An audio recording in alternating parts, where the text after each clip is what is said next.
Welcome to the world of shadows, the world of darkness, which man must navigate not as the hunter, but as the hunted. Therefore, be ever vigilant against that which prowls and lurks beneath a black sky and pale moon. Blackwater Media presents Dogman Terror Anthology 4.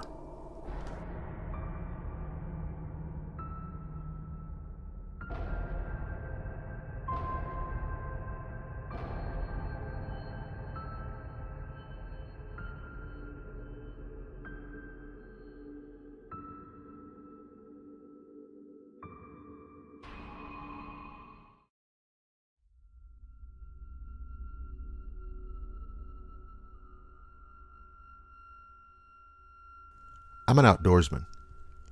I'm very experienced in hunting, camping, hiking, and general survival. I'm very familiar and used to wildlife, and I was charged by what I believe was the cryptid known as Dogman. It charged me and my cousin. It was not a bear. A bear can't move how it did. And it was not a normal wolf, as they can't comfortably run on two legs, whereas the thing that charged us seemed natural in that form of locomotion. Now, this happened around June or July of 2007. I was around 17 years old and much more cocky back then, but still somewhat knowledgeable of the outdoors. My family used to own a cabin in northwest Wisconsin, so I basically grew up there in the summer, and I knew the woods well, but at night, it was wise to stay in the cabin, or at least by the bonfire by the beach, because of bears, wolves, and cougars. One of the creepiest things was if you were having a bonfire, the tree line was visible from the fire pit and beach. And at night, you always felt like you were being watched from that tree line. But during the day, the woods always seemed normal, not so creepy. That is, until this incident. So, this happened during the middle of the day. Me and my cousin were having an airsoft battle, and I was in full woodland camo, and he wasn't. I retreated onto the ATV trail into the woods for a tactical advantage, and our battle took us about 200 meters into about a third of the way up the trail. We had enough at this point, and we were standing at the edge of a clearing on the trail talking, and he was maybe 10 feet from me when I decided to mess with him. I said, "Shh. We're being watched." He froze. Then I realized the woods were dead quiet, and I got spooked and started scanning the tree line and the other edge of the clearing from left to right when I saw it. Its teeth gave it away. It was panting and staring at my cousin. Now I know that this may be hard to believe, but fuck it. What I saw was a wolf as big as a black bear, at least 300 or 400 pounds. But it wasn't normal. This wolf was on two legs, crouching next to the tree with his arm grasping the tree, grasping with a clawed hand, and it had reddish brown fur. I told my cousin, "We have to go." And next thing I know, he's sprinting, and I looked back at this creature who had locked on and sprinted a few steps on 2 feet, and then I turned and ran when it looked like it was dropping down to all fours. It charged us and sounded like it was right on our asses barreling through the brush. But for whatever reason, it let us go when we broke out of the tree line and headed for the cabin. What stuck with me the most was the sheer size of this damn thing. The creature appeared to be nearly 7 feet tall when upright, and that's where it should have had front paws, but it appeared to have large clawed hands. Now, I'm not sure how to explain it away rationally. I have heard that wolves will occasionally kind of walk upright, but as far as I know, they can't sprint on two legs, nor do wolves get that big. And black bears more or less waddle on two legs for short periods of time. But now I do understand where the term Dogman came from. And I can tell you for damn sure, it's something that I never want to see again.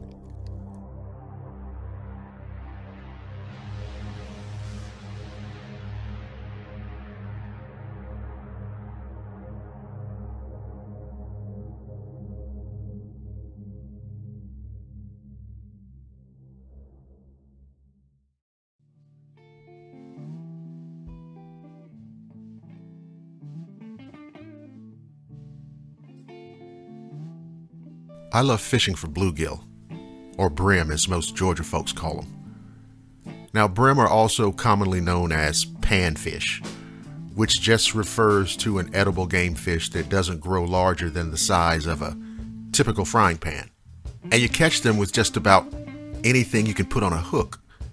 Breadcrumbs, cheese, bits of hot dog, anything. But for the record, the best bait for brim include worms, crickets, grasshoppers, or even small bits of shrimp. One funny thing about them, though, they can be somewhat aggressive and don't seem to have any fear of humans, but if you enjoy catching them as much as I do, that's a good thing. Anyway, a few years ago, I bought one of those pond prowlers at Bass Pro Shop. It's a one-man fishing boat, 8 feet long, and perfect for the kind of fishing that I like to do. But this isn't just a story about me telling you how I went fishing one day. It all leads into something that still gives me nightmares. I just thought that maybe sharing it would be cathartic. Some people will believe it, some won't. I don't really give a shit about that part of it. I just want to gain some degree of, peace of mind. Anyway, I was out on the boat one Saturday at one of the local ponds. Now, that particular area has a number of small to medium-sized ponds that are fantastic for brim fishing. I remember the day was mostly sunny with a few clouds that drifted across the sky from time to time, providing brief moments of shade from the late spring sunlight. Now, after about 20 minutes of fishing, I noticed some kind of movement in a dense thicket of reeds by the bank at the far side of the pond, maybe 30 to 40 yards away. Then I heard the sound of something thrashing the water, but whatever was making the noise was obscured by the reeds.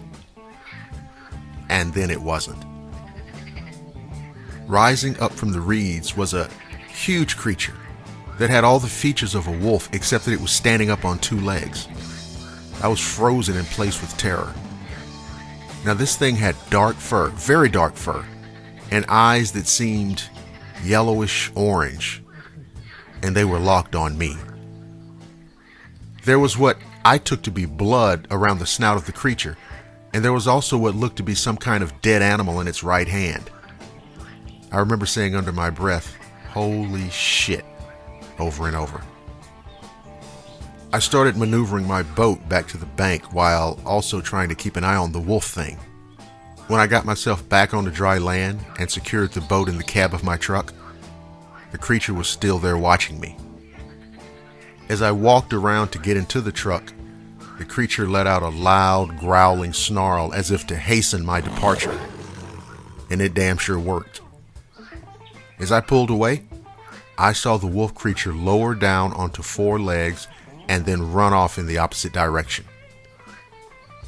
Man, I tell you, I've never been so goddamn scared in my life. It just goes to show you what kind of trouble you can get in when you interrupt Dogman's dinner.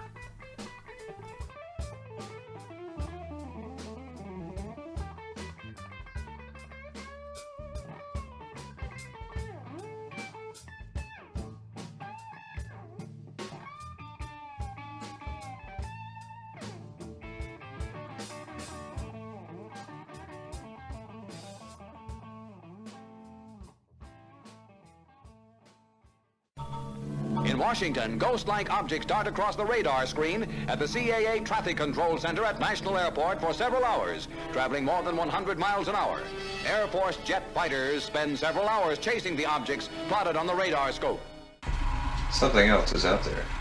There's something else out there, okay. Of all the banks and braes of bonny Scotland, none holds more fascination than the murky waters of Loch Ness. Tell me, do you think there is life on other planets? Well, I'm not quite sure, but I suppose there would be. No, he seems definite. You seem Definitely. definite. How do you see this life and where? Oh, I've seen a flying saucer. Blackwater Media presents Dark Fall. Real-life encounters with the paranormal and the unexplained.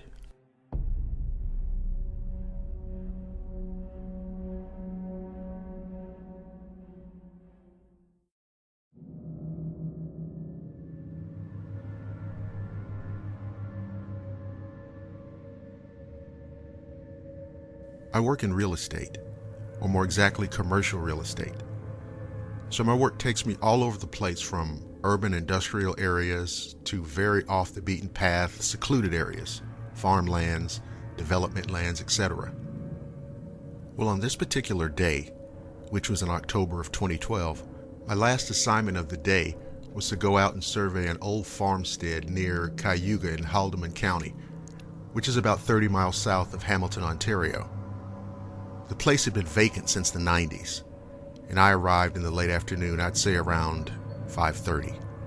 The place was the last one on a dead-end country road and couldn't be seen from the road. I went up the long driveway and proceeded to do my look over of the place. Now, there were 3 structures: the house, a garage, and a large tool shed. I walked around to the front of the house, which was completely boarded up with no means of seeing inside. I proceeded around the far side toward the other buildings. Now, the shed was basically fallen completely down, but the garage was mostly still completely up. I noticed around the side door a lot of huge scratches, and the door was like half broken down but still held shut by a padlock on one side and the middle and upper hinge. The bottom part was forced inward, and the door and clapboards around it were covered with these scratches too. But these didn't seem like the scratches a dog would leave. These scratches were huge and parallel, but spread apart almost like fingernail scratches, and very deep, obviously put there with a lot of pressure. That's when I looked down and saw huge paw prints, but not regular round paw prints, almost elongated a little bit. Now, the area around this partially broken down door was covered with these paw prints as well. If I had to venture to guess how wide they were, I would say at least 5 inches. I was wearing dress boots, and when I put my foot over the paw print, I could see the print on either side of my foot, and I wear a size 11, so I don't have tiny feet by any means.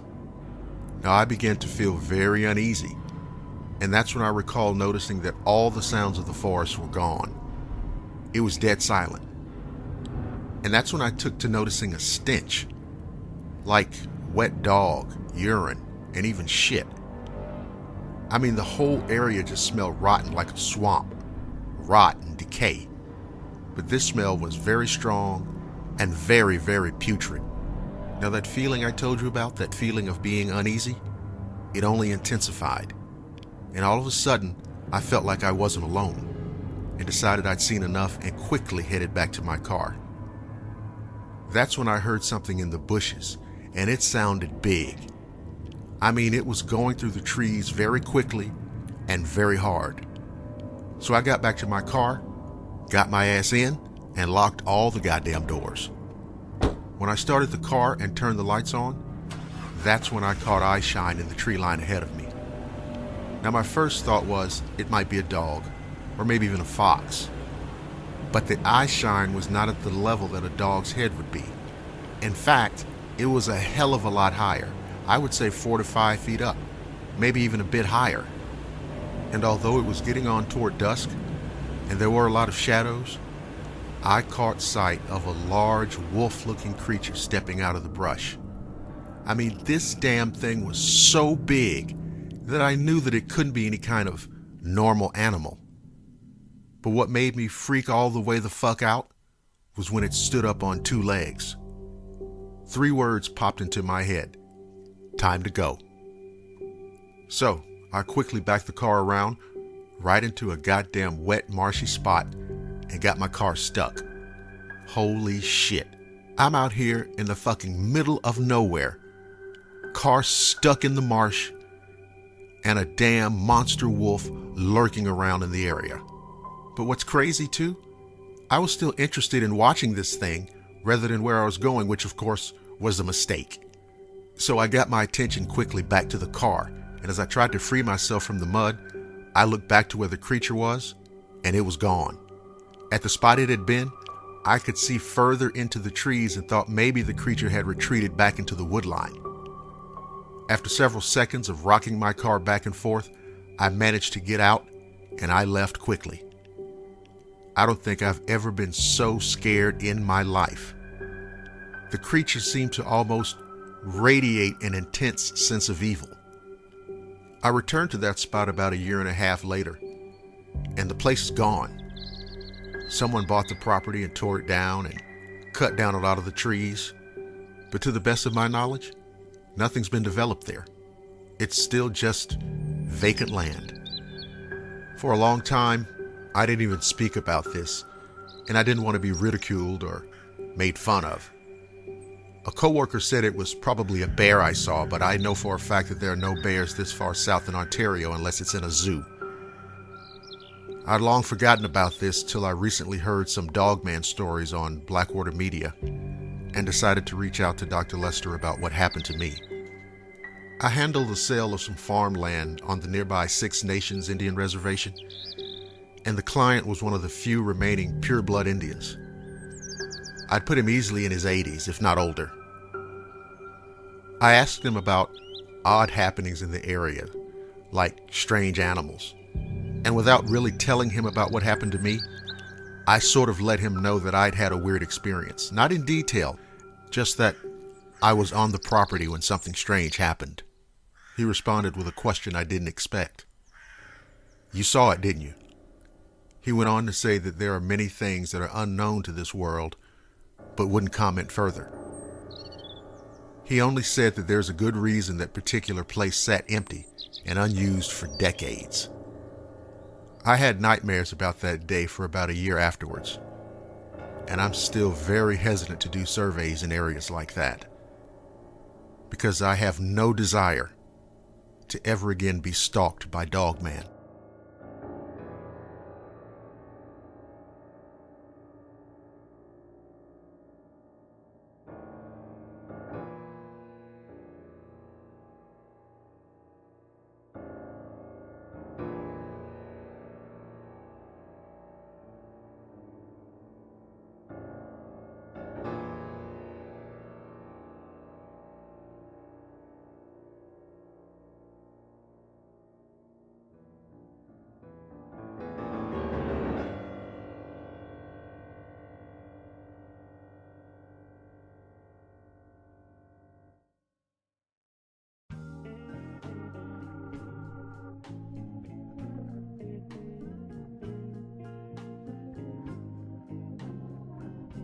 I wanted to pass along a story that was told to me by my uncle. He passed away a few years ago, and I think it's important that what he witnessed, what he experienced, should be shared with the world. But before that, I need to tell you up front, there are some very, very disturbing aspects to this story. So consider yourself warned.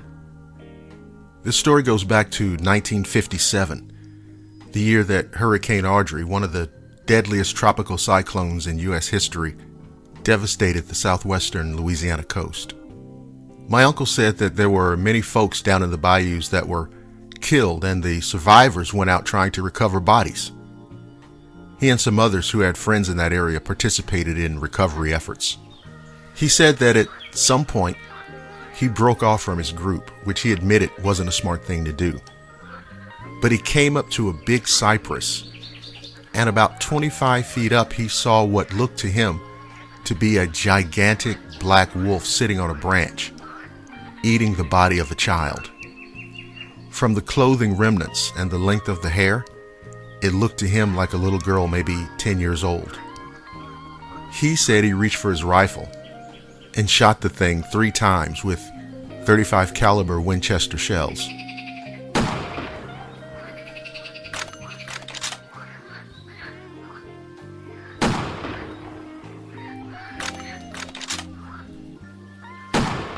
He said you could see the impact as each thud caused water to spray off the thing's body. After the 3rd shot, it looked dead at him with pale yellow eyes, full in the face, and growled. And then it went right back to eating, now licking its lips with slurping and sucking sounds, making the sight even more gruesome. He said he hauled ass out of there. He was haunted by the thought of creatures like that foraging the storm-struck bayou for the flesh of a dead person to feast on. But somehow he found the courage to go back the next day. He said that the thing had taken one of the child's thigh bones and jammed it hard into the base of the tree and hung the torso, stripped clean of flesh, and the child's head, which was untouched so he could clearly see her face, all hung there for him to find, made it very clear that these were cold-hearted, evil, calculating monsters, not just animals. That was in 1957. My uncle had been holding this inside of him for 50 years, until he told it to me in 2007.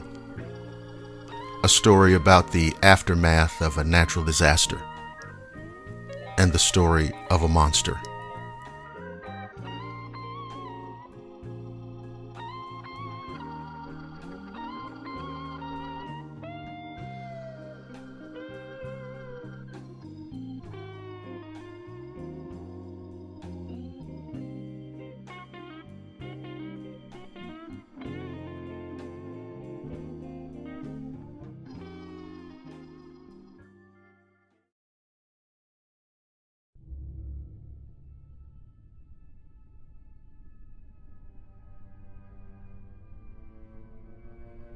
I have a longtime friend who happens to be an environmentalist and does a great deal of work out in the Pine Barrens of New Jersey. He recently told me about seeing a Dogman in an area of Manchester County. His name is Davis, by the way, and he told me that the incident happened when he and his friends were going on a camping trip out in the woods. Anyway, on the first day of the trip, they were going down the road in a big Chevy pickup truck. Davis was looking towards the wood line to make sure that no deer were going to spring out and dash in front of them. Now, the truck was going about 40 miles per hour, and he noticed something was following them on the trail. Davis then told his friends to slow down a bit because they saw something following them, but before he could slow down, a massive creature jumped out in the middle of the path and then back into the woods, and they all got a good close look at it. Davis said that it was wolf-like, 7 to 9 feet tall, with highly developed muscles and perked ears, and a snout like a German shepherd. He also said that the appendages this animal had were human-like, but with large claws on the end of its hands and feet, and a large bushy tail. The creature hid itself in the brush, and they could all hear it growling from the thicket. Now, at that point, they didn't know if the Dogman would attack, in which case they were all fucked, or if it'd retreat into the forest, in which case they would all get crazy drunk that night.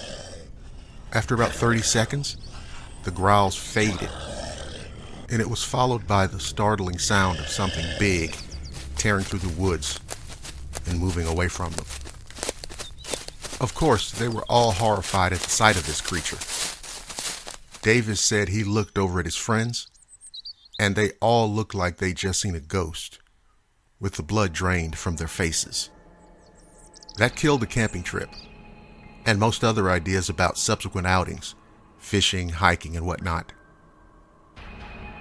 I've done a lot of reading about cryptids over the years, and of course, the Pine Barrens is often attributed to sightings of the Jersey Devil. When Davis and I were talking about it, he just shook his head and said, "Shit," as if one monster isn't enough to have to deal with.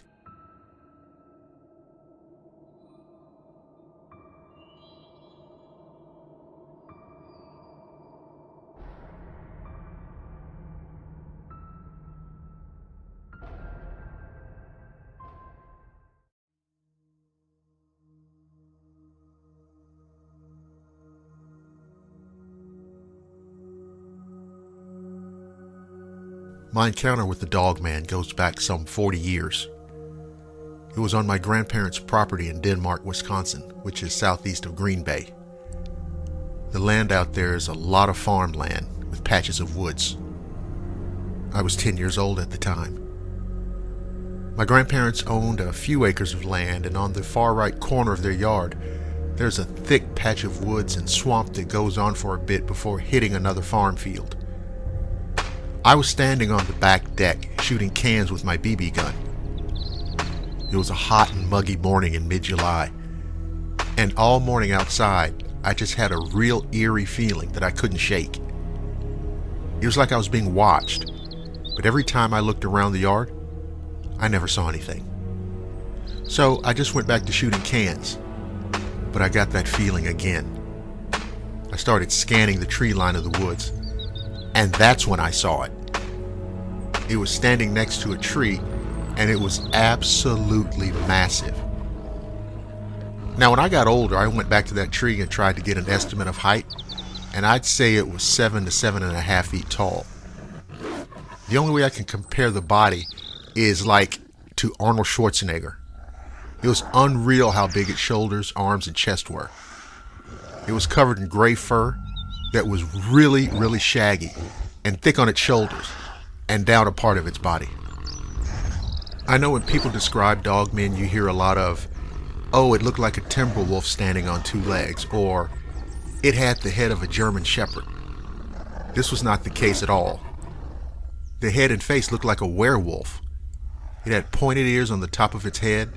Its eyes were hot yellow and almost seemed to glow even in daylight. And it was snarling with its lips open, and it almost seemed to be smiling. Let me tell you, the look and smile on this thing's face was pure evil. And sinister is the only way I can describe it. I don't recall if it had a tail or not. And I feel like the legs looked like that of a human's and not bent like a dog's. But I was mostly looking at the head and body. After what had to be only 10 seconds, but felt like hours, without warning, it broke eye contact with me and took off sprinting to its right. It went through some really thick brush and emerged farther down the tree line and took off into the woods. The thing is, no person could clear what it cleared in the time that it did. It was seconds that it ran probably a good 50 or 60 yards, and it was all thick brush down through there. Being absolutely terrified, I went back in the house and didn't go outside the rest of the day. Ironically enough, my aunt came up to me later and said, "I heard some strange sounds outside last night. I've been meaning to tell you, but I didn't want to freak you out." Now, I didn't tell her what I saw, thinking she would think I was crazy or making it up, but I insisted that she tell me. She said she heard a loud growling and snarling walking around the house the previous night, unlike anything she's ever heard before. Although my grandparents are both long gone, I still visit the area quite often for sentimental reasons mostly, and I haven't seen anything strange since. I haven't heard any other reports from the area, but I know that there was a sighting of a Bigfoot crossing the road in that general area back in the 50s. What is it about that damn place that attracts monsters?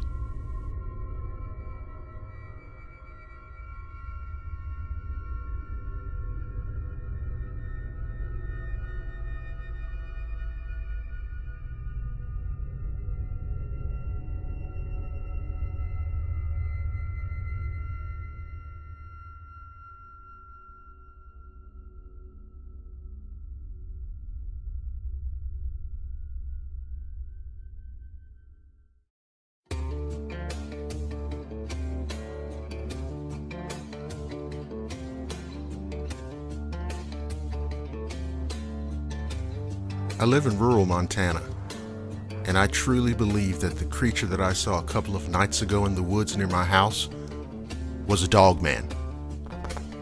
I was inside of my barn when I heard an aggressive scratching coming from the direction of my door, and my 2 big Rottweilers started causing mayhem, barking up a storm inside the house. I thought it might be a mountain lion or maybe even a bear trying to get in my barn and feast on my goats and chickens.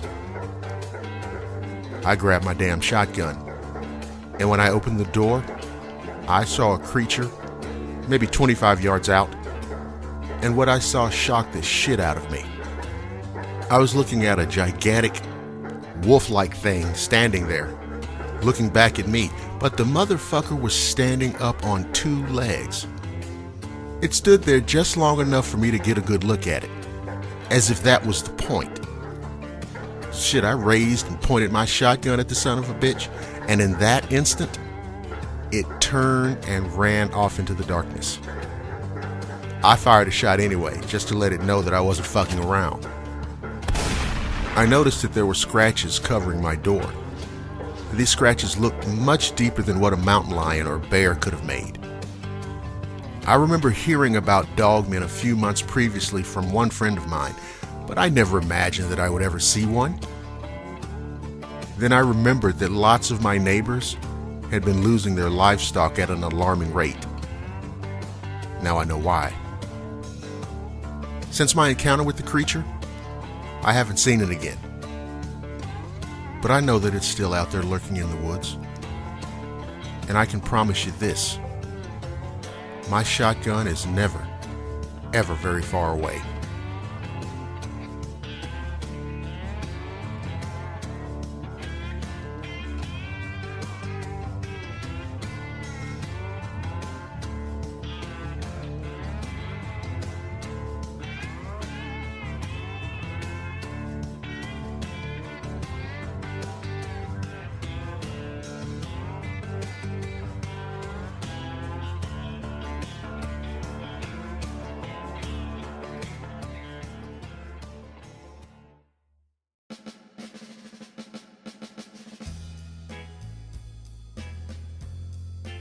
You're listening to the Blackwater Media Radio Network, the finest in digital audio entertainment.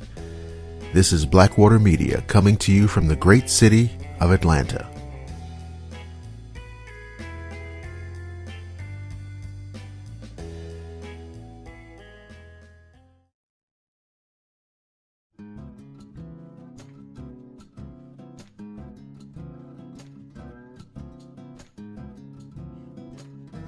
Let me tell you about an experience that my wife and I had last autumn.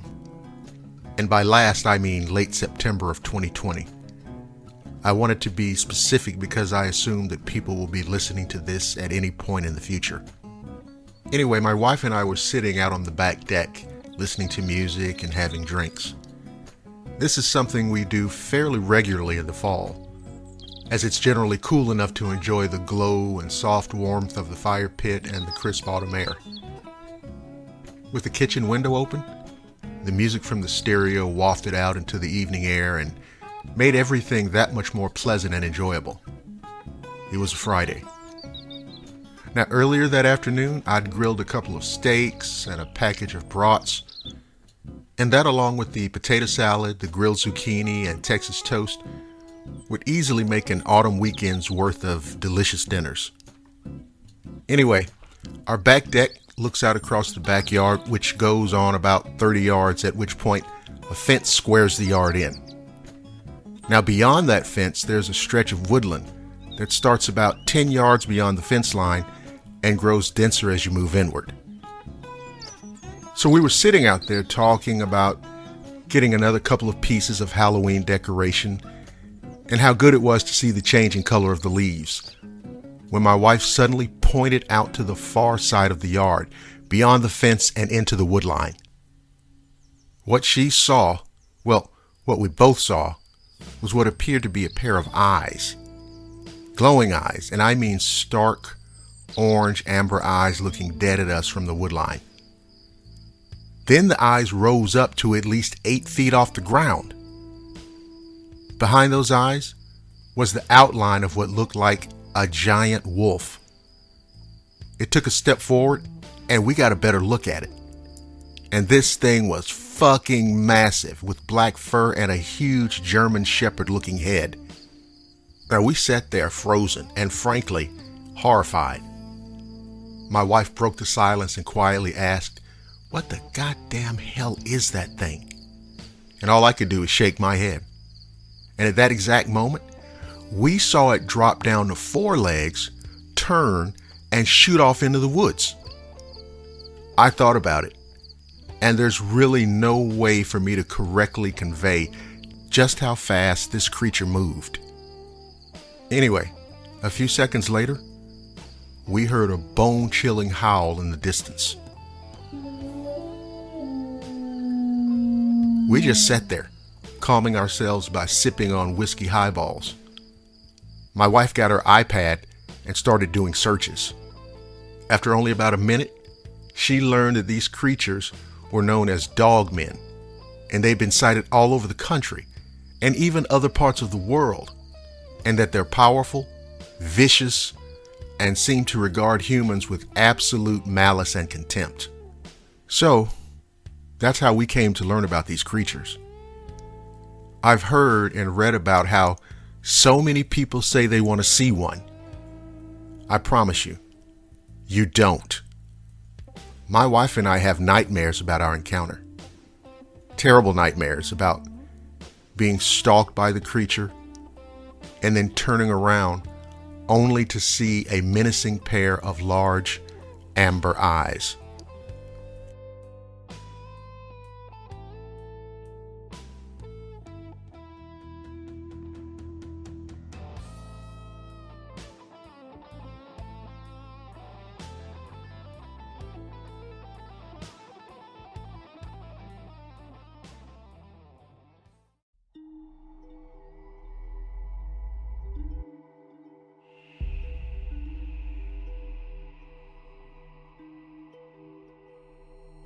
My name is Jeremy. I want to tell you about a brief encounter that my late wife Sarah and I had with a dogman. We were taking care of my mom at the time. She took daily walks both in the mornings and in the evenings. And on one particular late afternoon, we'd gone around the corner of a street, maybe 2 streets away, passing by an empty lot. I estimate the time between 5:30 and 6. So, as it was approaching dusk and we were about 20 feet from the fence surrounding it and out of the shadow, this enormous black dog or wolf type animal appeared. Now imagine the size of a Great Dane and then double that. Its fur was pitch black and it had the head of a wolf and what looked like glowing eyes. It traveled the length of the fence, turning its massive head at us. I said, "God damn, did you see that?" I can tell you it was so black and terrifying looking, we were shocked. We'd heard stories of strange phenomena in Sedona, but it was such a surreal experience. It's hard to explain. Have you ever had the feeling that you're seeing something that you're not supposed to see, or that it's just not even supposed to be there? That's what it was like. I mean, this thing was just walking in her neighborhood like it was stalking us. We only saw it for a few minutes, but it was terrifying to say the least, and it moved swiftly at a strange, hulking gait along the fence, almost like it was guarding the property. I don't know, but I recently read an article online about cryptids, including a creature called Dogman. Well, this creature that we saw was about as close to that as I could remember. Man, it's horrifying to know that these creatures are out there.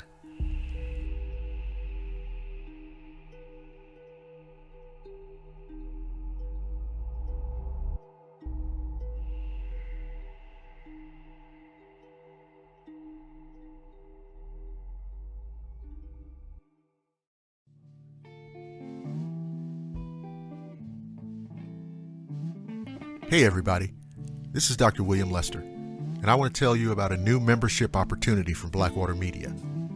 Now yes, you can sign up for the regular Swamp Hunter Society membership at $4.99 a month and have access to the premium content. But you also have the option of getting the Blackwater Media VIP full year membership. That's right, with a one-time payment of just $49.99, you can have the same access to the same premium content, early releases, at a savings of almost $10 off of a regular membership. So if you enjoy the finest in paranormal and cryptid horror, head on over to blackwatermedia.net and get your Blackwater Media VIP full year membership.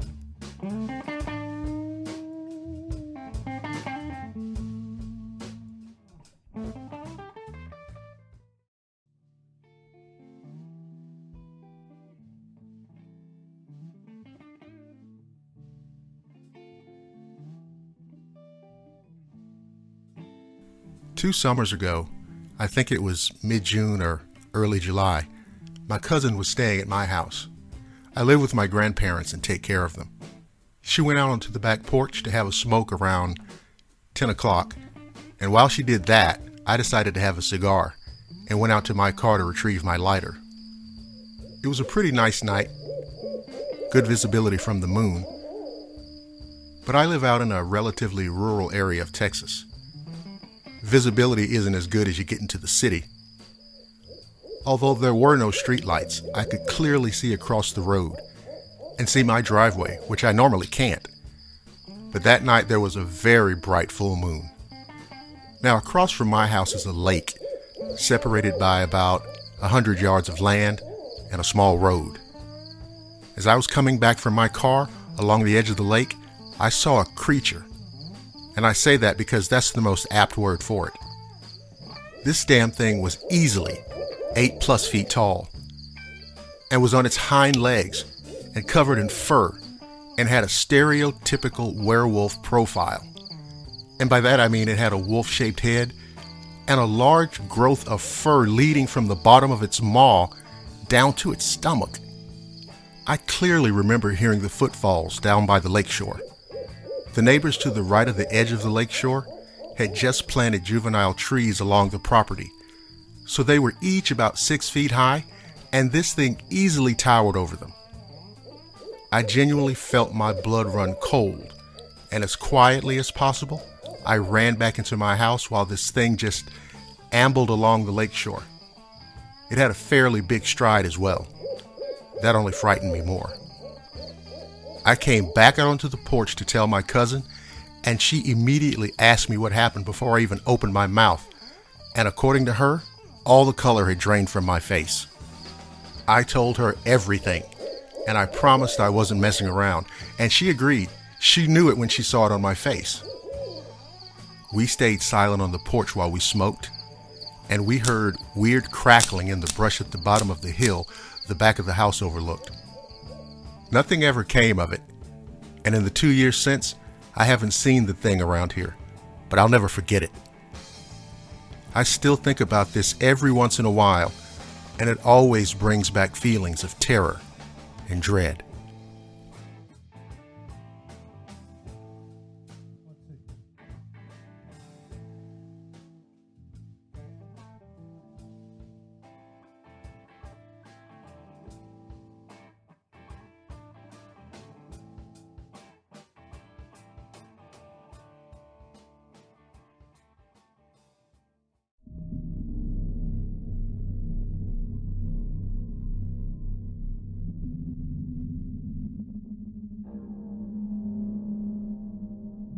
A coworker and I were in a certain area in the wilds of Wisconsin where we do environmental monitoring.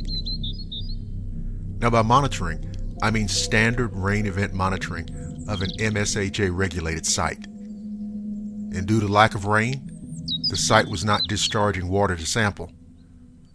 The quarry had been producing a few weeks prior, so we were grabbing a few samples off stockpiles for quality assurance. It was an overcast day, almost dark, with the sun barely breaking through deep gray cloud cover. Now keep in mind, the site was in a wooded area, in some places densely wooded. And upon exiting, my coworker and I noticed a deep growl or scream coming from the deeper part of the woods. And after a few minutes, my coworker shouted several hellos, but got nothing. About 10 minutes later, we're on another part of the property just outside the tree line in an old quarry grabbing some more samples. Suddenly, a flock of crows on a ridge about 100 yards away started panicking. This went on for a minute or two, and upon looking up at the crows, I noticed a large brown and gray upright figure skulking at the tree line. I was able to view the creature for 10 to 15 seconds. All I can tell you is, it was a giant wolf that was standing upright. That's right, a goddamn gigantic upright walking wolf. And in the time we saw it, it ducked down once and then stood back up. Now let me explain something to you. I'm 6'4", 230 pounds. And I could tell that this damn thing was at least 7.5 feet tall. Anyway, we kept looking in that direction, and eventually it ducked down and never rose up again. After that, we left and spent the day trying to figure out just what the hell this wolf-type creature really was, and how hard it would be to do our work with the knowledge that something like that was out there somewhere. Now, of course, I'd heard of people claiming to see Bigfoot, but I never really thought much of it, as the odds of such a creature even existing were small. I'd never have given credence to the existence of a giant bipedal wolf. It looks like I was wrong. We're currently looking into a trail camera as the sound came from deeper from the woods, which is another parcel of land we don't have permission to be on. And to be honest, I'm not all that excited to go that deep down into the woods anyway.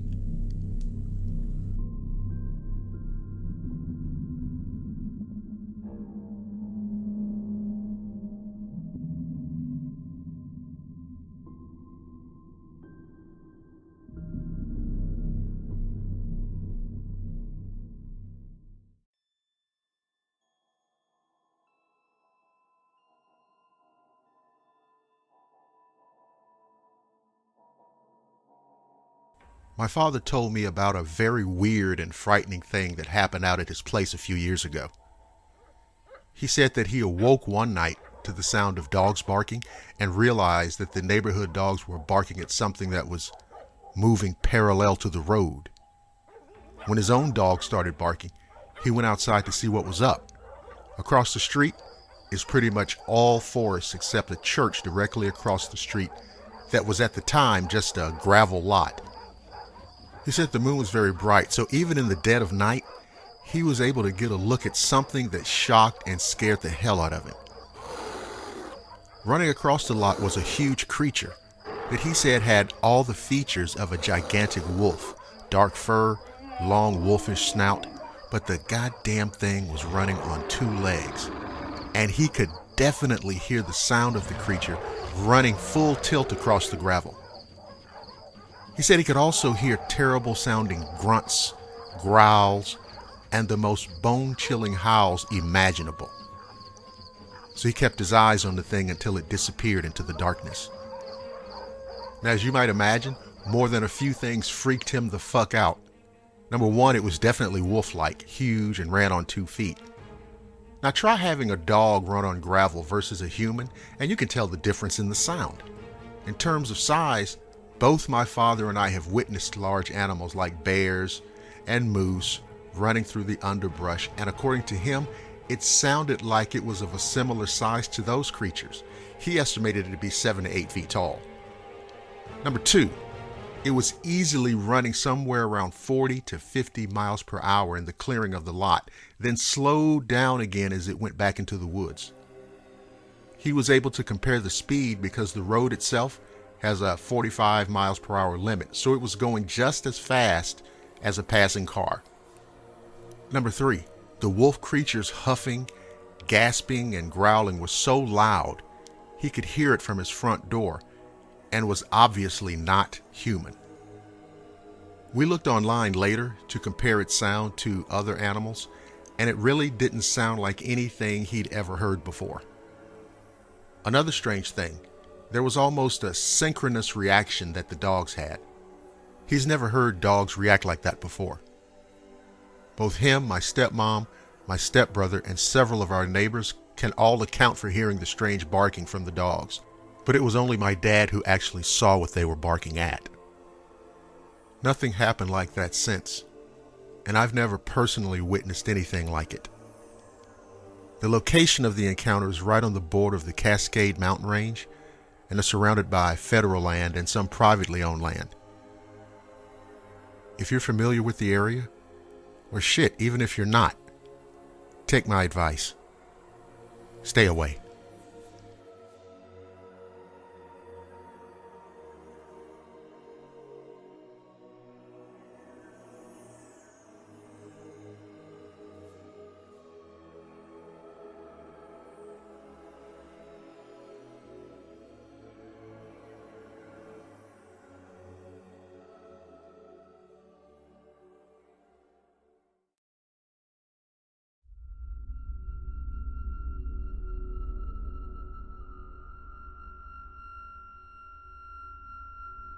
I want to tell you about an encounter with a dogman that changed my life. Now, before I get started, let me make something as clear as I can. What I saw was 100% real and 100% terrifying.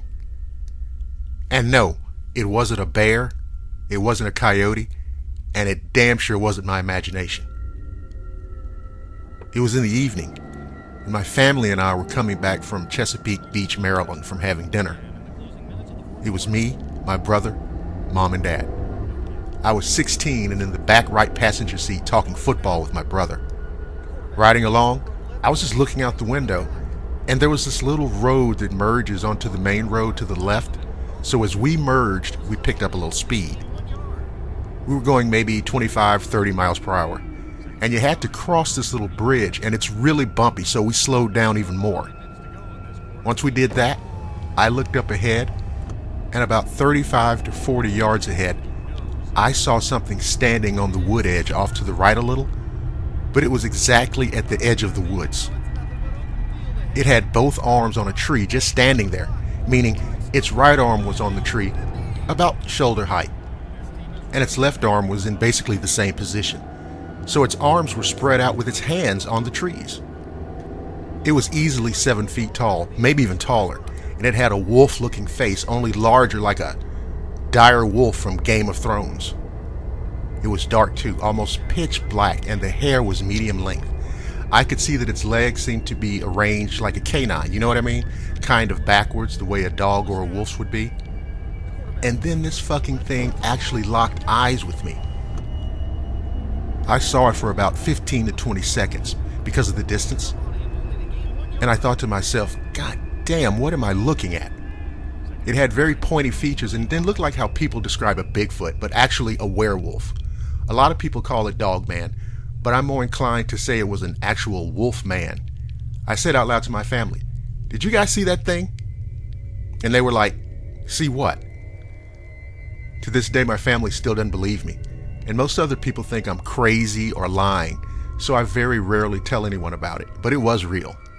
It was there. And what bothers me is, I can never forget the look of those large, menacing yellow eyes.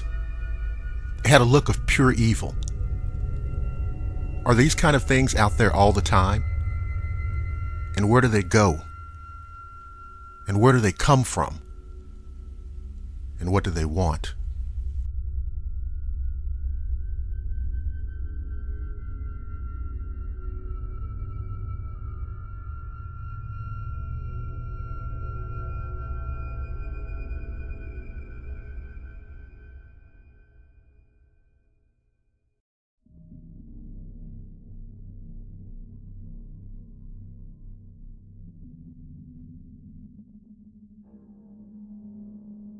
Before I get into this story, I need to give you just a brief background. First off, my wife and I are both from a very rural part of the Upper Peninsula of Michigan. I always used to tell people that I had to drive 50 miles one way to go to McDonald's growing up. It's the type of place where, now that I go back to, you realize how very empty it is in those spaces between the towns. Anyway, on to the story. My wife was visiting family for the weekend in Upper Michigan and was driving home to Wisconsin early on a Sunday morning. She described the morning as cloudless and sunny and seemingly normal. She left town and was on the outskirts where there's few houses but a good number of fields. About 15 minutes into the drive, she said she saw something out of the corner of her eye out in one of those small fields. She said her first instinct before she focused on it was that it was a horse. You know how when you spot something like a dog in your periphery and your brain uses available info like movement and relative size, and all that says dog. She said that's exactly what happened, but her brain said horse. When she turned to look, she said she saw an absolutely gargantuan white or cream-colored wolf loping along the tree line in the field next to the road. She said it was trotting along casually in the field, but near the edge of the forest, and that other than the fact that it was huge, said it looked like a normal wolf. She said she was so stunned that she put on the brakes in the middle of the road and sat and watched for approximately 15 to 30 seconds. She confirmed in that time that it wasn't her mind playing tricks on her or a trick of the light or anything. She said it was literally a horse-sized wolf. Now, after those 15 to 30 seconds, she said it stopped, stood up on two legs, and looked directly at her, and then bounded into the trees. She got her phone out and called her dad, who said she probably just saw a big gray wolf. Now, we've both seen gray wolves, and while they are large, she said this thing wasn't even close. To her estimation, it stood 5 to 5.5 feet at the shoulder. That is, when it was on all fours. Now, for clarification purposes, I've actually seen the field she was talking about. It's maybe 50 yards from the road to the tree line, if that, and there are no obstructions. Along the edge are small spruce trees interspersed with larger oaks and whatnot. So there's a fair number of things for the eye to use as reference. She said she never lost sight of it until it went into the forest. Since then, we've learned that these creatures are usually referred to as dogmen. And based on what we've read and heard about these creatures, my wife said that she never wants to have that kind of experience ever again. And I don't blame her one bit.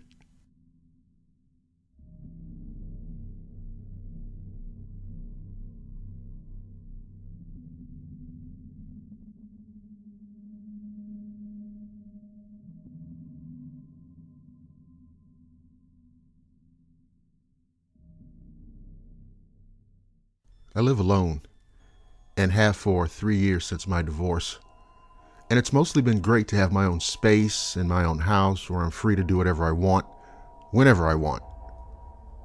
That said, I spend most of my time in the evenings in my upstairs study reading, painting, writing, and listening to music. In the eyes of most people, I don't really have a social life, and that's okay with me. For the most part, I've never felt uneasy in my own house, until about a month ago when I went to the kitchen at night to make a drink. Now let me explain something to you. My kitchen overlooks an overgrown garden, which in turn overlooks some woods. It's a fairly rural area, and it's very quiet at night, which makes it a friendlier environment for some wildlife to come out. I often see foxes and deer, and I've been woken up at night by the scream of a fox at about 4 a.m. once. And they like to hang around outside the front of my house because there's easy access from there to my back garden and then to the woods. My kitchen has this big window which looks right into the garden. And at night when the lights are on, I can barely see more than a few feet ahead of the window as it acts sort of like a mirror. Well, on this particular night, the few feet ahead of me that I could see was all this thing needed to make itself visible to me. I hadn't noticed it until I looked up and out of the window after making my drink. It was a bipedal creature, skinny, but very tall with hind legs and covered with hair, except around the face.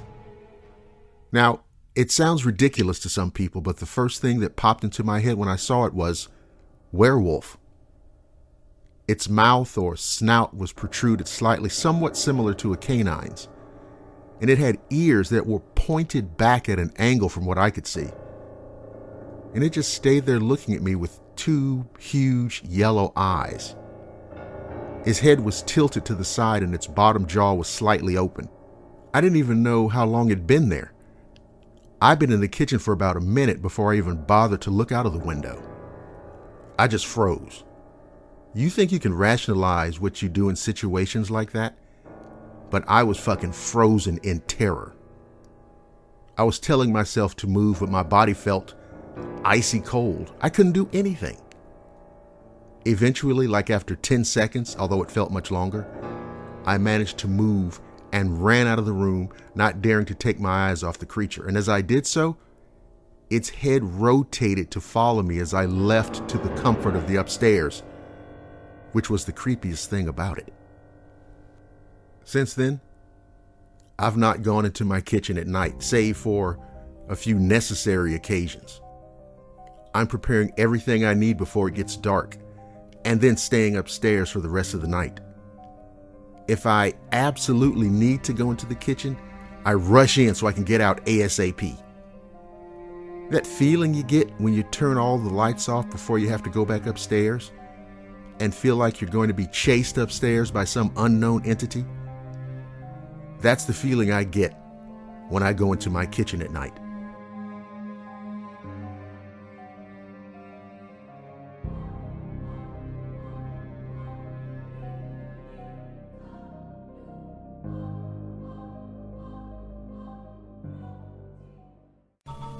In Washington, ghost-like objects dart across the radar screen at the CAA Traffic Control Center at National Airport for several hours, traveling more than 100 miles an hour. Air Force jet fighters spend several hours chasing the objects plotted on the radar scope. Something else is out there. There's something else out there, okay. Of all the banks and braes of bonny Scotland, none holds more fascination than the murky waters of Loch Ness. Tell me, do you think there is life on other planets?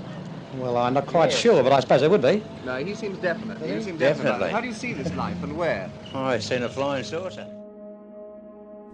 Blackwater Media presents Dark Fall.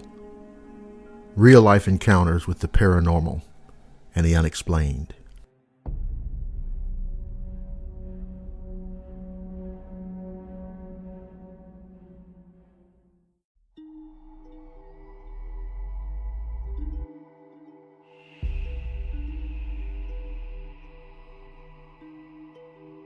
In 2019, I turned 30 and decided that I'd like to spend the entire summer out in nature.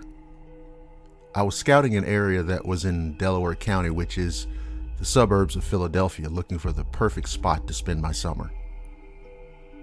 After my long journey testing different areas out, having bad experience like my tent flooding after heavy rain, I found a huge hill that probably went up for a few thousand feet.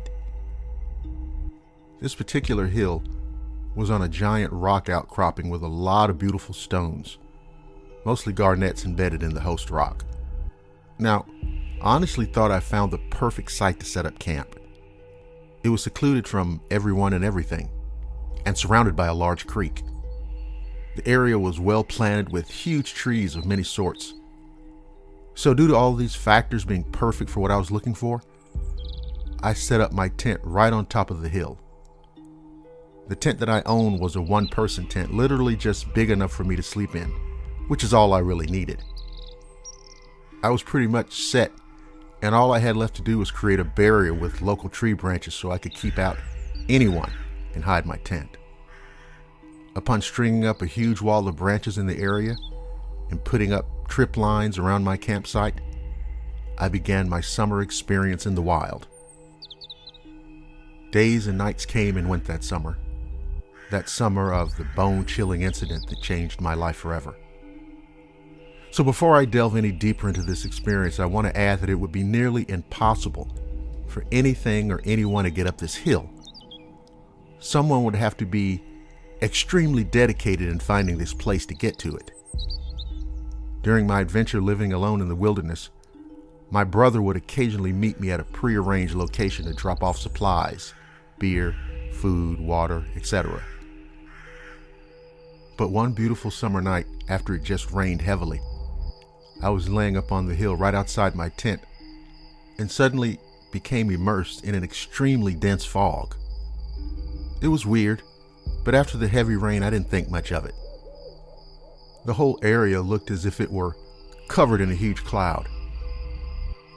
Anyway, I was tired from a long walk earlier, so by 10, I retired to my tent. I crawled in and laid down, and with all my equipment around me, and it was extremely cramped in there. I zipped up the door flap and started to relax. I started reading a book I'd brought along. When I noticed it was getting really, really late, I got my flashlight out and turned on another lamp. Periodically, I would text my girlfriend to let her know I was okay. Around 1 a.m., I started having a very strange feeling. You know that feeling that something's just wrong? And I tried to shrug it off, but it just wouldn't go away. I laid there with my lamp on, My tent had a tiny opening at the top with mesh so you could see out of it. And suddenly, I heard something run very loudly towards my tent on my left. Whatever the hell it was, it stopped right next to me and began loudly growling, almost as if, like, a dog is right in front of your face and about to attack. I suddenly shuddered with fear, saying to myself, this can't be a damn dog. I mean, there was no possible way that anything could get to my tent with my barricade and my trip lines, or at least not without making a shitload of noise in the struggle to get through. So, in complete fear, hearing whatever this damn thing was growl like a maniac, I fumbled to get to my phone, and in a panic, I called my girlfriend and asked her to listen. I told her that there was something outside my tent and it was fucking pissed. She said that it had to be a dog, and I was like, hell no. After a few minutes, the growling stopped. Then I heard the sound of heavy footsteps, but the sound was moving away. A wave of relief washed over me because I realized that the thing was leaving. I unzipped the tent entrance and looked out to see what looked like the biggest wolf I'd ever seen. Now, I'd seen wolves in the wild before, and I'd seen big ones, but this one was easily 3 times the size of the biggest one I'd ever seen. As it moved away, it stopped, looked back in my direction, and stood up on 2 legs. Let me say that again. This gigantic wolf stood up on 2 legs. I can honestly say that out of the whole disturbing encounter, that seeing this creature rise up like that and stand at least 8 feet tall was the scariest goddamn part of it. And I remember saying under my breath, fucking hell. Then the creature shot off into the darkness, and a few seconds after that, I heard the most horrific howl resonate through the night air. That night, I didn't sleep one damn wink. Eventually, I moved my campsite and got a bigger tent. I never saw the creature again, but to this day, I'm scared shitless. Now listen, I want to be clear on this. I still love being out in nature, camping, fishing, and what have you. But now that I know that things like that are really out there, camping out in the middle of nowhere is no longer an option.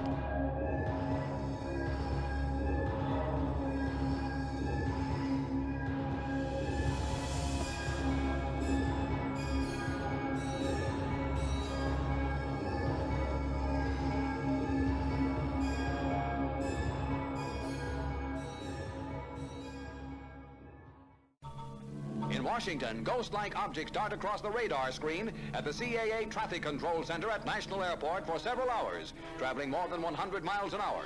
Air Force jet fighters spend several hours chasing the objects plotted on the radar scope.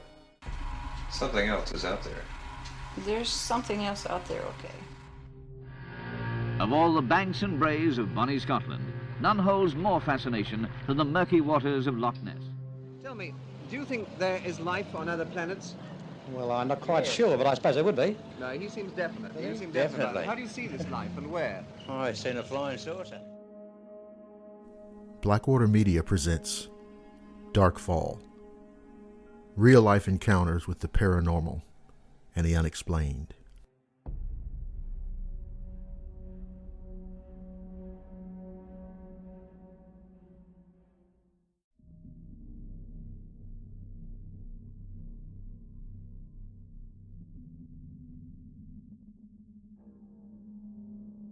I'd like to share an experience with everybody. An experience that terrified me and changed my life forever. Now, I promise to try to be as detailed as possible. You see, I've seen a lot on the internet recently about what people refer to as Dogman. The fact that there are other people out there willing to share their encounter stories helped give me the courage to share this one with everyone now. Let me start off by saying I do not understand what this creature is or how it could even exist. Also, I have no desire whatsoever to just make up a bunch of bullshit and just tell a wild-ass story, because I wish to God I'd never seen that damn thing. This all took place on March 8th, 1993, around 11 p.m. I had to do research on the date because I was only 13 at the time. I was able to because it happened to coincide with a full moon event which everyone was aware of and talking about at the time. The moon was very full, very bright that night. And this all happened in a place called Rembert, South Carolina. A very small rural town. It's kind of what we call down here a two-stoplight town. Now, the event involved me, of course, along with my stepdad, my mom, and my sister. By involved, I mean we all saw it. We were headed back from Columbia after visiting family. We took a shortcut back to Sumter where we lived through Rembert. My stepdad was driving after getting off I-77 from Columbia onto 378 into Rembert.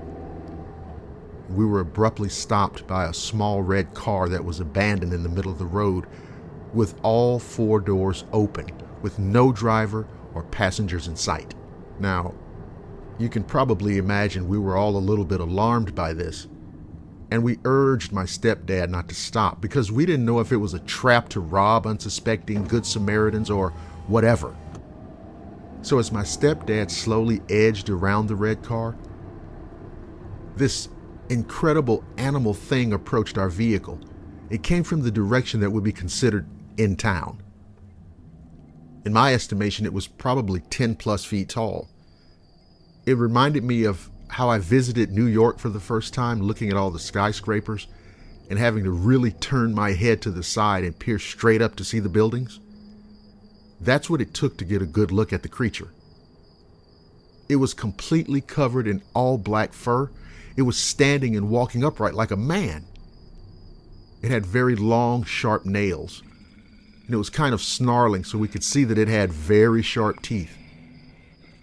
But most shocking of all, it had glowing orangish, yellowish eyes. I mean glowing unlike anything I've ever seen in my whole life. All I can compare it to in terms of my understanding would be a werewolf. You know, the kind you see people transform to in all the horror movies growing up. But much more realistic. Way more frightening. It was a living, breathing monster in the flesh. Man, I tell you, it still sends chills down my spine, even as I'm writing this story down, 28 years later. As it passed our vehicle that was stopped by it crossing our path, we were all in that state of, oh my God, what the fuck is that type of shock as to what we were witnessing, and in a state of complete disbelief. As it passed around our vehicle, which it didn't seem to be interested in any way, and only as an obstacle in its way, it was breathing heavily.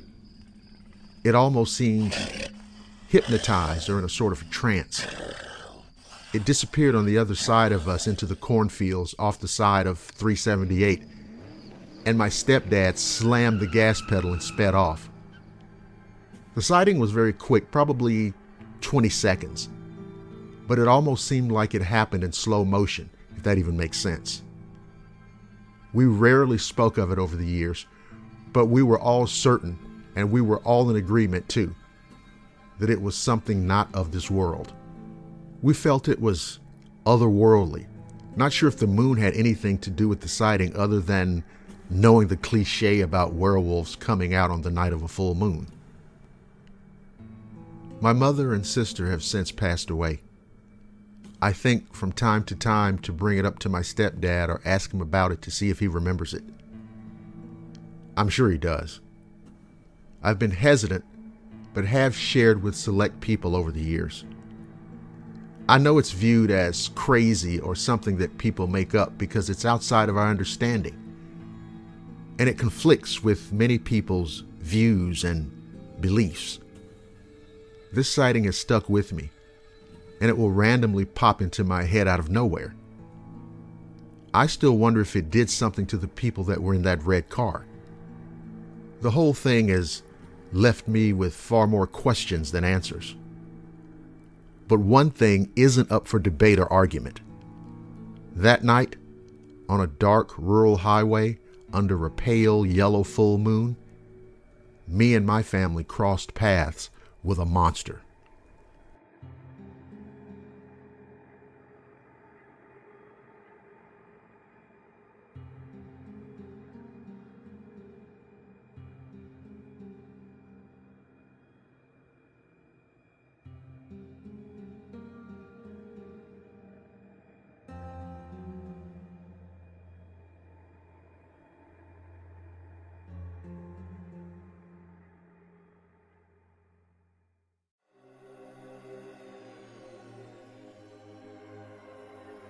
This is my first time going public about my Dogman encounter, mostly out of fear of seeing it again.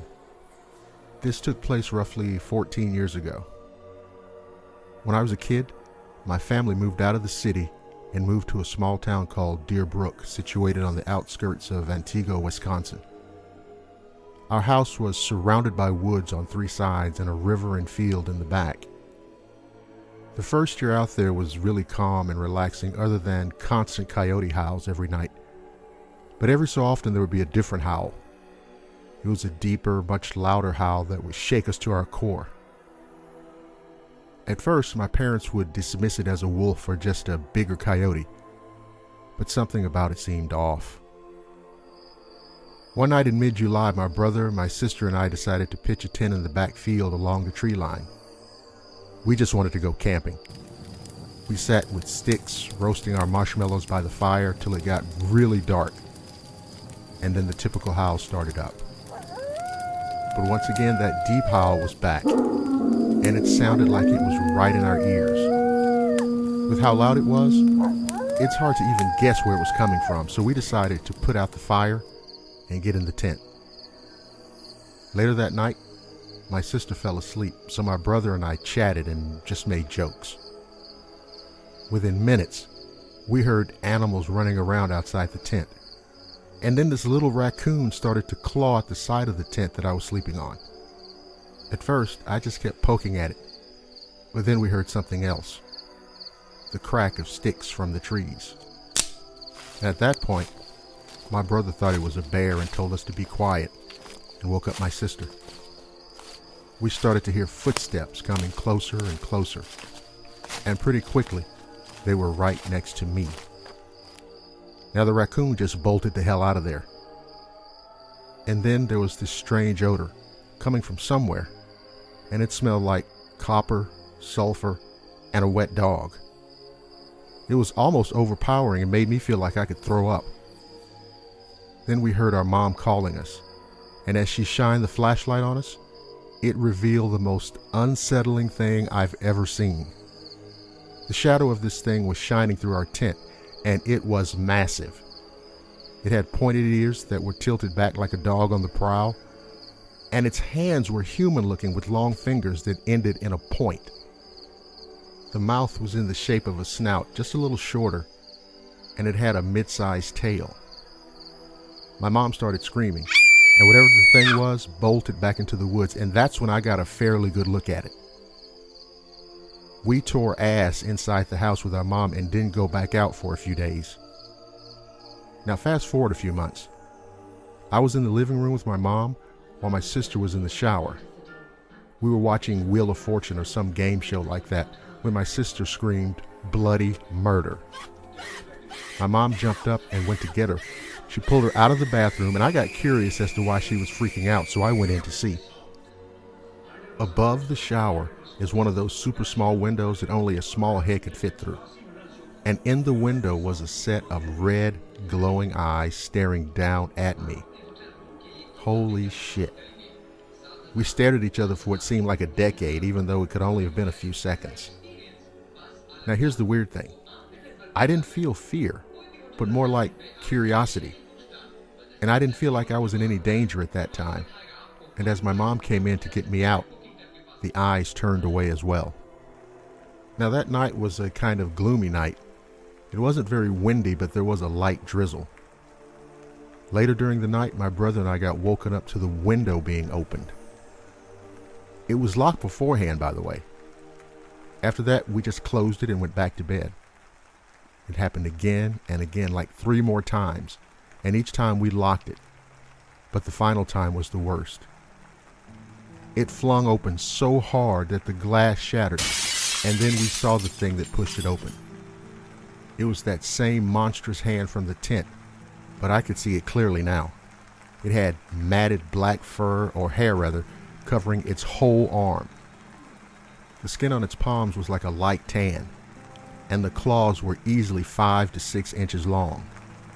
And on the bottom of the window, I saw its face, or what was showing of it. It was just the eyes, glowing bright red again, looking like the embers of a roaring fire. My brother and I bolted up, grabbed my sister, and locked ourselves in the back gaming room. We stayed there for the rest of the night. That's when my mom came home. We told her and packed our things. We moved out of that house in a day and took what we could fit, filling one car and a U-Haul trailer. My stepdad's truck was full as well, and we left never to return. To this day, my family is scared to talk about it, but if my brother and I have a few drinks, we discuss it. But my mom, she just shuts down whenever it's brought up.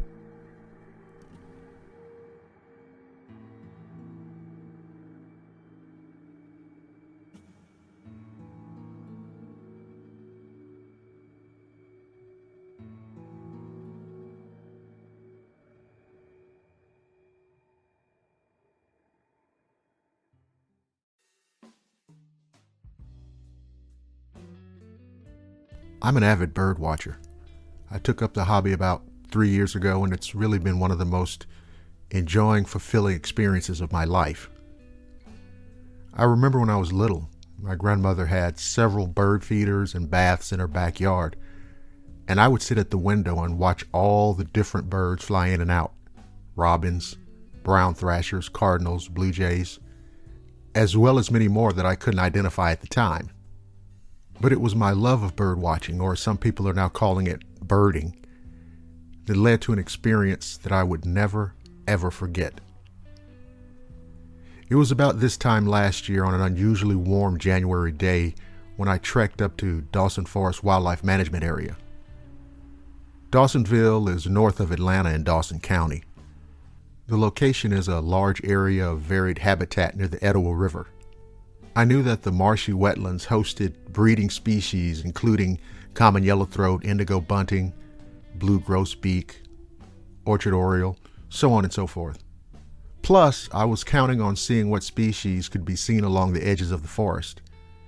There was a nice blind with a bench overlooking the pond where I could look for waterfowl and waders. So that's exactly where I headed once I got there.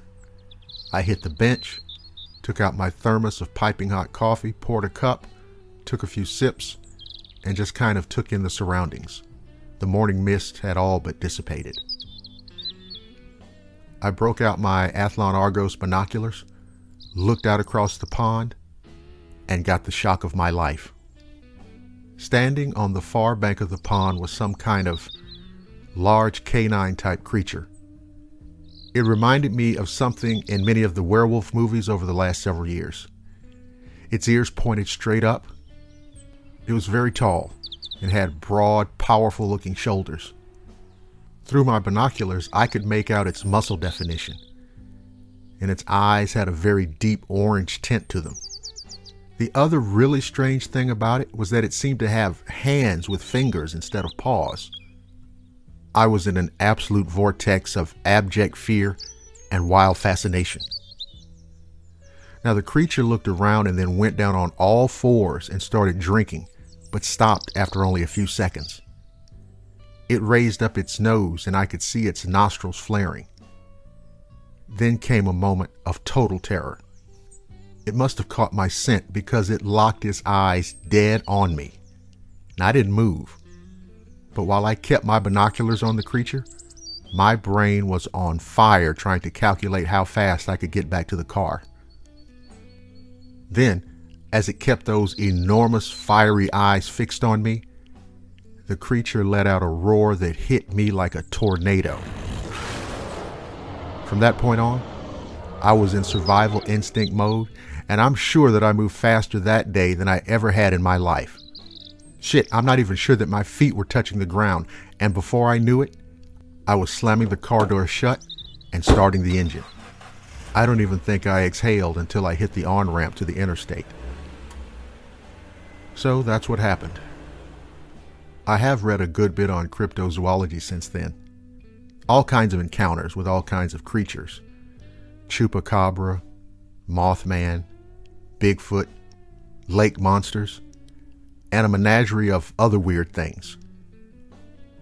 And of all things, my first and so far only cryptid experience had to be with the damn Dogman. Maybe the very worst of all.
That's the sound that I hear almost nightly for weeks at a time, beginning in September, or more precisely, immediately after the advent of the fall equinox. I live about an hour and a half's drive north of a major city in the southeastern United States. In this particular area, you can find sizable stretches of woodlands, creeks, and even some relatively dense forests. This is the habitat of those things out there. Those creatures howling into the darkness of the autumn night sky. This past autumn, the fall of 2020, was no different. I heard the howls in the distance and listened as they seemed to come closer. This seemed to be their nightly routine, to emerge from the inner depths of the forest and prowl along its outer perimeter. I know because it got to the point where I could go out on my deck, which overlooks a wood line, and I could actually watch them step out of the woodland cover. There would typically be 4 or 5 of them, never less than 3, at least of what I could see. On nights with good moonlight, I could see them even better. They would move through the trees, going from 4 legs to 2, and then back again seemingly arbitrarily. When they did go bipedal, I got a true sense of their size and features. But it was always the eyes. Now, one could easily be struck by the 7 or 8 foot height, the clawed fingered hands, the impressive musculature, or even the surreal nature of their movement. But for me, it was the eyes, those massive, amber, nightmarish hell portals through which somehow these creatures measured their reality. There were even rare occasions when one of them would turn those eyes in my direction, looking directly at me, as if to let me know that they were aware of my presence, and then turned its gaze away dismissively and walked on. Their eyes terrified me. So yes, these things are out there, hunting, lurking, hiding, stalking. And I know that come September next, there will once again be howls in the forest.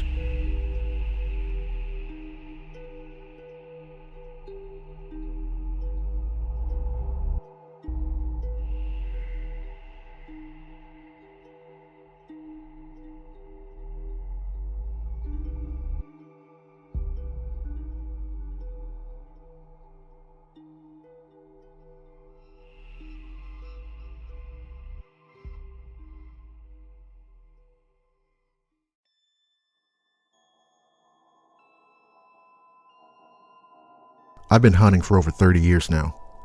My father, grandfather, great uncle, and cousins all taught me the meaning of the ways of the hunter. And not just that, I learned what it meant to be an outdoorsman, to have an understanding, an appreciation, and respect for nature. But none of that experience, none of that understanding or appreciation could have prepared me for an encounter with the Dogman. All of it came about one morning with me and my father scouting out a new hunting area. Since we were totally unfamiliar with the area, we thought it prudent to not go unarmed. About 20 minutes in, we found a trail that needed checking out. As soon as we hit it, I caught a flash of movement off to the left side of the trail, about 25 to 30 yards away. I didn't think much of it at first because it's normal, for example, to see the movement of birds flitting back and forth on branches and into the brush and brambles of a thicket. But both my dad and I stopped cold in our tracks when the sound of a low rumbling growl reached our ears. But it was more than that.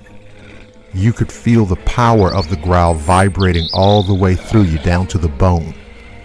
Now, I said quietly that we must have walked up on a bear with a cub and the growl was intended to scare us off. But my father just shook his head and said, "We have a situation here." Then the shit got real. From the left side of the trail, out of the brush, stepped a gigantic wolf-like creature that was standing on 2 legs. The head was easily 3 times bigger than a large German shepherd. It had black fur and dirty yellow eyes. And this thing had a muscle mass like you wouldn't fucking believe.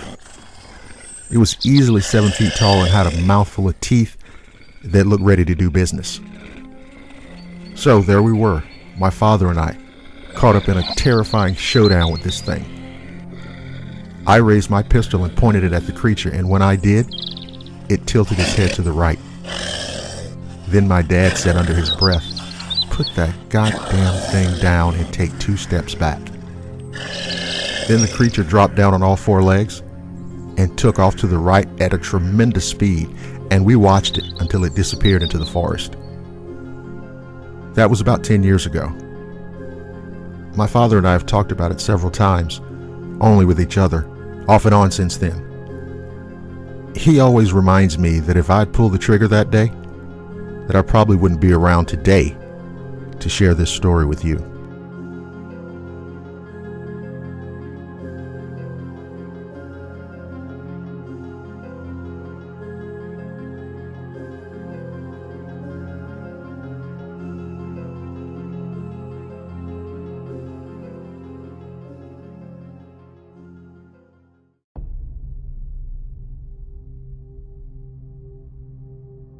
My name is Terry, and I have a short but scary story about my run-in with a dogman.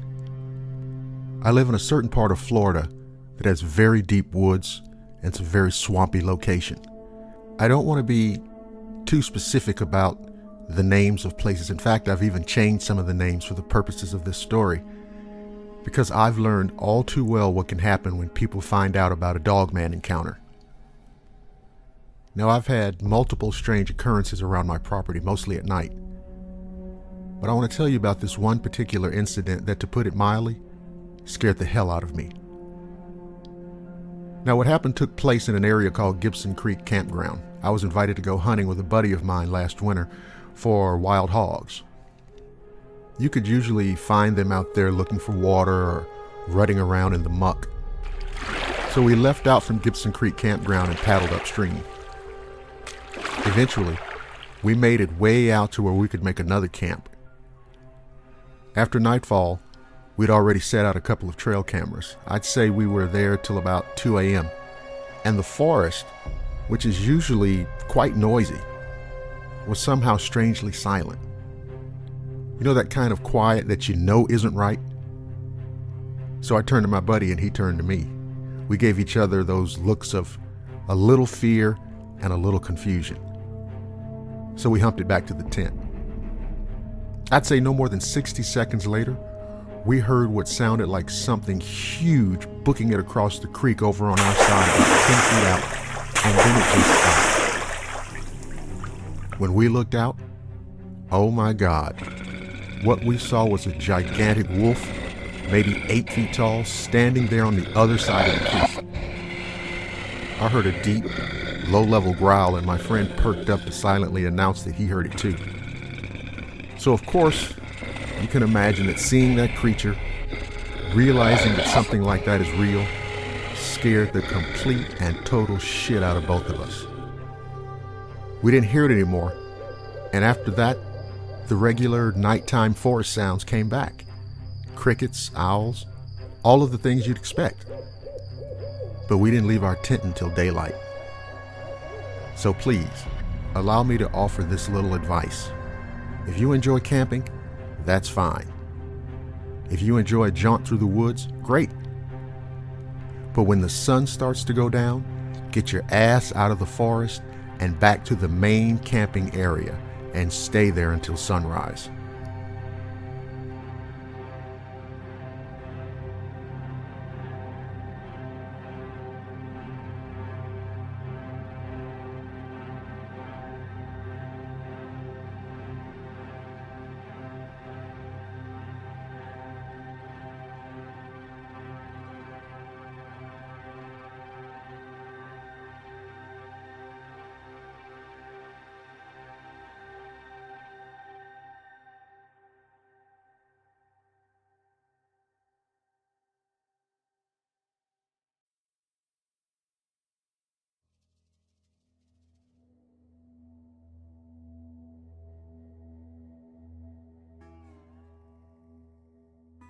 One of the earliest accounts of a Dogman encounter in the United States goes back to the last 2 decades of the 1800s, out in what was known then as the Arizona Territory.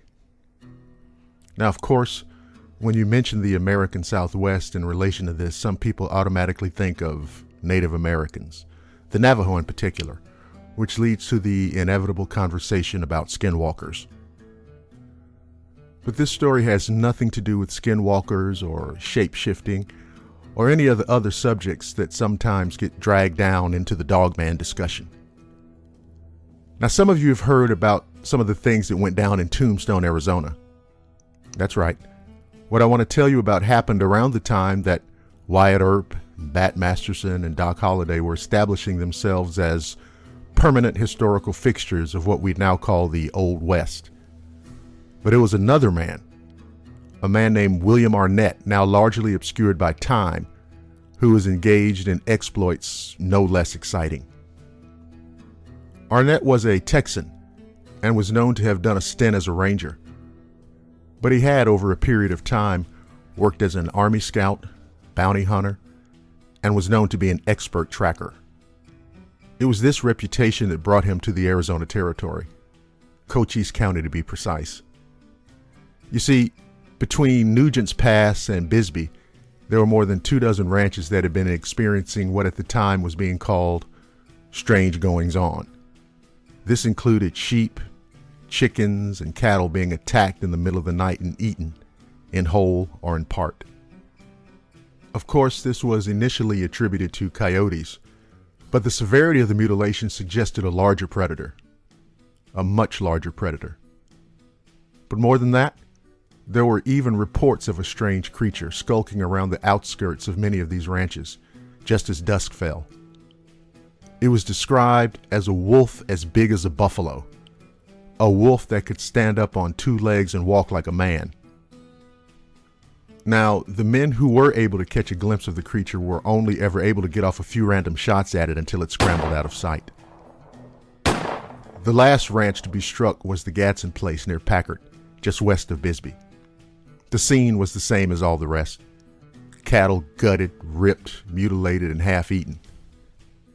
The ranch foreman, a man named Russell, described his discovery as blood and guts scattered out over 1.5 acres of the property. After that, several of the largest ranch owners met and agreed to bring Arnett in. He was, they figured, their best hope. Besides, how much longer would it be before whatever it was turned its attention to people? William Arnett, having received the urgent telegram, replied, gathered the necessary supplies, and headed south. Upon his arrival, Arnett met with a group of the larger ranch owners, with Benton Gadsden at the lead. The ranchers brought him up to speed on exactly what had been taking place, including dates, times, weather conditions, and so forth. They all knew that by reputation, Arnett was a quick study and in short order would be out and after the monster wolf. Gadsden provided Arnett with lodgings, and that first night, several of the men dined at his table.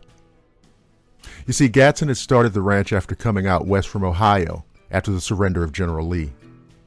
Since then, he built it up to one of the largest ranches in the territory. He was an honest and well-respected man, and when something troubled and upset him, it was troubling and upsetting for everyone, especially the other ranchers. The next 2 days and nights were uneventful, at least according to Arnett. He spent most of that time out scouting around the area, including the locations of reported sightings of the creature.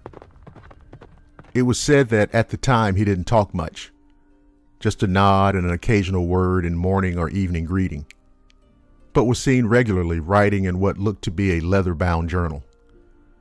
Nobody at that time, nor for years, decades after, had the faintest idea about the contents of the pages within. The sun rose and shone brightly on the 3rd day, and things seemed very much as they had been on the previous 2 days. Arnett was out and about, having been seen at various points by the ranch hands along Rattlesnake Pass, Whitby Spring, Corbin's Trail, and others. However, later on, as the sun set beneath the distant hills, all hell broke loose.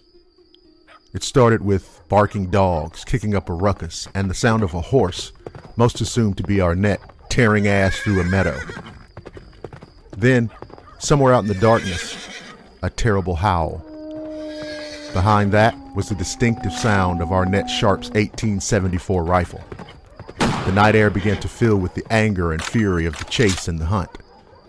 Some of the men, the ranch hands, peered out in the night from lantern-lit windows, the yellowish-orange haze being visible at a distance. Others, with a few more grains of courage, had taken lanterns out to the perimeter fences, thinking they might see something of the action. What would later be known as the general melee seemed to go on and on through the night, but in truth, it was probably no more than about 20 minutes. The air was choked with the smell of oil and smoke, dust, wood, and leather. Finally, things fell silent. Then the men could hear the sound of what must have been Arnett coming back across the meadow on horseback. They started gathering around as he rode up. "The thing is done," Arnett said. "Come and see." The men scrambled out behind Arnett's horse, back down to the meadow with the amber glow of more than a dozen lanterns leading the way. Further down, in the midst of the high grass, they saw a monstrous form lying dead on the ground. It seemed as though the rumors were true. A wolf, big as a buffalo, black as midnight, that could walk on two legs. Even in the darkness, the men could see the different points at which Arnett's shots had successfully struck home. Then Arnett looked at the men, gave a slight nod, and rode off. No one rightly knows what the bounty was on the creature. Some say $5,000 or $10,000. Hell, there were reports in the tombstone epitaph that it was as high as $25,000. All I can report with certainty is that at least half of his bounty was paid in gold. Reports and sightings of Arnett get kind of sketchy after that. A lot of rumors and whispering which swirled up into folklore. Stories about some weird lizard thing he took out after down in Louisiana bayou country. There was some other yarn about him mixing it up with a Navajo shaman and a handful of others, including a run-in with the Ku Klux Klan in Georgia. But those have to wait for another time. Suffice it to say, William Arnett is a true hero of what we now call the Old West, although his exploits, as I said, carried him to nearly all points of the compass. And as we know now, that included going head-to-head with a ravenous, vicious Dogman.